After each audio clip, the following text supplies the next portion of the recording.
आज बनवल्या खमंग आणि कुरकुरीत पालकाची वडी. एकदम हेल्दी रेसिपी आहेत. एक गड्डी पालक व्यवस्थित साफ करून घेतला, बारीक कट करून त्याला धुवून घेतलेलं आणि चाळणीमध्ये निथळण्यासाठी ठेवलं. एका मोठ्या भांड्यामध्ये गव्हाचं पीठ घेतलं 1 वाटी, अर्धा वाटी बाजरीचं पीठ, अर्धा वाटी डाळीचं पीठ, अर्धा वाटी तांदळाचं पीठ, 1 वाटी आलं लसणाची पेस्ट, अर्धा चमचा हळद, 1 चमचा धना पावडर, अर्धा चमचा मीठ आणि थोडीशी तीळ टाकून आता हे सगळं मिश्रणामध्ये आपल्याला बारीक कट केलेला पालक टाकायचा. हलकासा पाण्याचा हात देऊन याला आपल्याला एकदम घट्ट डो मळून घ्यायचा. हाताला तेल लावायचं आणि एक छोटासा असा गोळा बनवायचा. एक चाळण घ्यायची चाळणीमध्ये आणि चाळणीमध्ये हा गोळा ठेवायचा. पातेल्यामध्ये पाणी गरम होण्याचं ठेवलं होतं. पातेल्यावरती आता आपल्या वड्या वाफवून घ्यायच्या आहेत. चाळण ठेवलेली वरती झाकून ठेवून याला जवळपास 10 ते 12 मिनिटं छानपैकी शिजून घेतलं.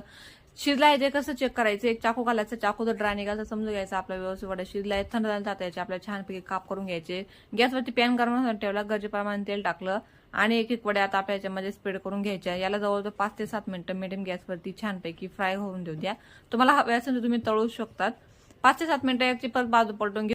छानपैकी फ्राय झाल्यानंतर छानपैकी सॉस बरोबर सर्व करून घ्या. आजची रेसिपी कशी वाटली नक्की कमेंट करून सांगा. व्हिडिओ आवडल्यास व्हिडिओ लाईक करा, शेअर करा, चॅनल सबस्क्राईब करा. पुन्हा भेटू का छानशा अशा व्हिडिओमध्ये. तोपर्यंत बाय.